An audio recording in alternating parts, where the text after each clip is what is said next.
नमस्कार मित्रांनो, वंश किचनमध्ये आपले स्वागत आहे। आज आपण पावभाजी बनवणार आहोत।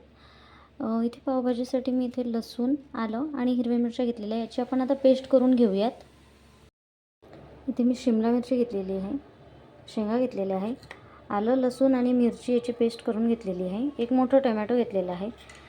इथे मी ग्रीन पीस घेतलेले आहे, बीट घेतलेला आहे, कांदा, बटाटा आणि इथे फ्लावर घेतलेली आहे। एका प्लेटमध्ये मसाले काढून ठेवलेले आहे। लाल मिरची पावडर, हळद, इथे पावभाजी मसाला आणि मीठ। आणि आपण कुकरमध्ये पावभाजी झटपट पद्धतीने पावभाजी बनवणार आहोत। यामध्ये मी 1 चमचा बटर घातलेला आहे। आता आपण तेल घालून घेऊयात। आपल्याला आलं लसूणची पेस्ट घालून घेऊयात।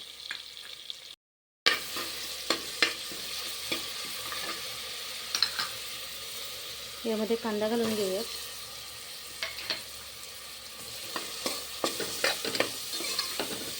आपण शिमला,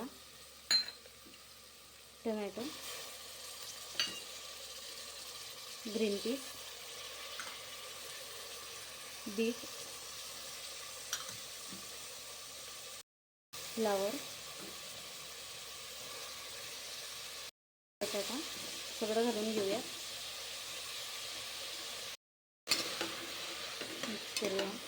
इथे आपण बीट घातलेलं आहे, त्यामुळे आपल्याला फूड कलर घालायची गरज नाही आहे। बीटमुळे आपल्या पावभाजीला छान कलर येतो। आणि आता आपण हे मसाले जे आपण काढून घेतले हे सगळे यामध्ये घालून घेऊयात। परत एकदा मिक्स करून घेऊयात।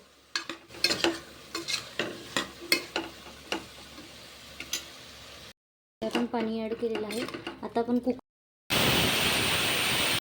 इथे मी कुकरच्या 4 शिट्या काढून घेतलेल्या आहेत। आता आपण आता हे मॅश करून घेऊयात।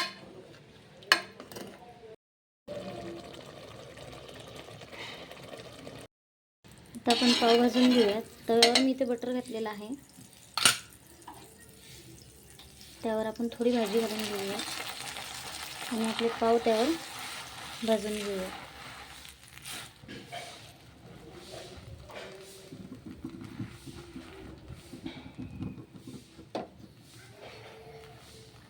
पाव दोन्ही साईडनी छान होऊ देऊयात।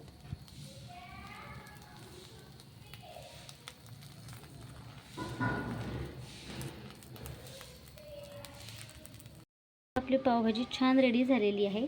तुम्ही पण बनवा आणि व्हिडिओ आवडल्यास व्हिडिओला लाईक करा, चॅनलला सबस्क्राईब करा आणि तुम्ही पण बनवा आणि तुमचा एक्सपिरियन्स मला शेअर करा। धन्यवाद।